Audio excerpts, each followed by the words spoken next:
Hey, love tubers. Hey, YouTube. Hey, this your girl Tahiri Divine here. Just coming. I'm really not having anything in particular to talk about. I really just went through a astral rundown on my IG, so I actually posted that video. And I was thinking about posting that here too, but I also decided just to come live. Guys, I just kind of want to talk with you guys and say what's really been going on with me. I shared with you guys in my last video about dealing with the crossroad energy, right? And coming over as you're crossing through and um, uh, really honing in on your gifts, because when you're at that phase when you're really looking at like your new life is in front of you and then your old life is like behind you and you're just walking in between that middle ground, it's really kind of humbling because it really shows you your growth. And what I mean by that is, for myself, I was a very emotionally charged person. I wore my emotions on my sleeve. I allowed my emotions to pretty much lead me. I actually have or had a very overactive heart chakra. And so a lot of times I allowed my heart to lead me, and I necessarily didn't really think clearly or allow my soul to really like, hey, girl, that may not be the best situation. I was just really thinking from my heart and from that emotional state. So I based a lot of my decisions in my early life off the emotion. And I saw how that was detrimental. And by putting myself in very unfavorable positions, giving more than I should have given.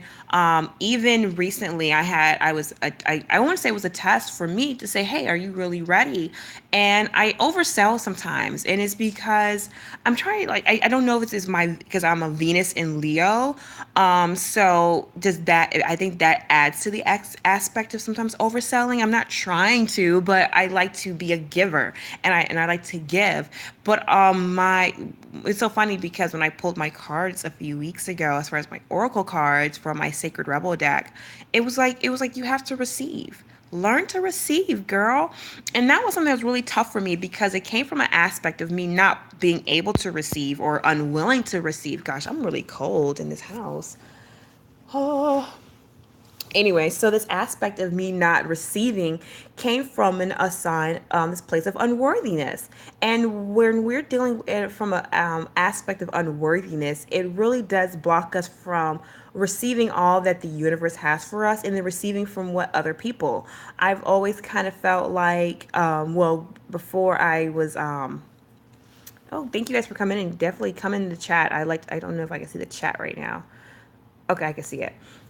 But I was coming from this place of not able to receive because I felt unworthy. And I really think most of that came from my upbringing, because way my parents kind of run the house, like love had to be earned. It wasn't just freely given. So if you kind of, growing up, kind of had this state of feeling like, oh, I'm unworthy of love, or I'm not able to receive it because of how my parents ran our home. And so also too, I think the aspect of how the religious belief that we were in, as far as, yeah, God love you, but you need to do this, this, and this in order to sustain God's love. And if you don't do this, oh, you could be punished. And this whole aspect of punishment and guilt and conviction was carried throughout my life. So I felt that I was always unworthy of receiving from anybody and anything. And it was only up for me to give, give, give. And it drained me. Like, guys, that's very draining. That's a draining lifestyle. So now that I'm in this place right now where I'm open to receive, and I'm like, I have complete trust and faith. That's where the universe was really trying to get me. She wanted me to have complete trust and faith that all is taken care of and all is provided. As long as you're doing your work as far as growing and controlling your emotions, getting to the root of it. Okay, why did that trigger you? Why did what this person said here? Why did that put you in a state of feeling unworthy? So really assessing and examining my own emotional state, and really, like I said, getting to the root. And so I love that we're in Cancer season right now, because Cancer is all about dealing with emotion, dealing with that aspect of excuse me, dealing with being in tune with our emotions. It is not about, like, I hate when astrologers say things like, "Oh, Cancer, get ready for the cry babies," and that's really weird. I feel like, being in tune with your emotional self, because emotions are a gift, and I think that's why us as spirit, we decide to materialize in human form so that we could feel. So we could feel the different emotions, the range from sadness to happy to joy to anger to, all of that. I think I said sadness already. So that we can really connect on a human basic level of what it is to have energy and motion, which is emotions, and how that emotions can transform things. Like when you're in anger, like that. Okay, I like to deal with the anger, anger emotion, because a lot of times people use their anger for destructive matters. Not saying that you can't, destruct things, but how can we transmute that into something that's creative? How can we transmute that into something that's going to be positive?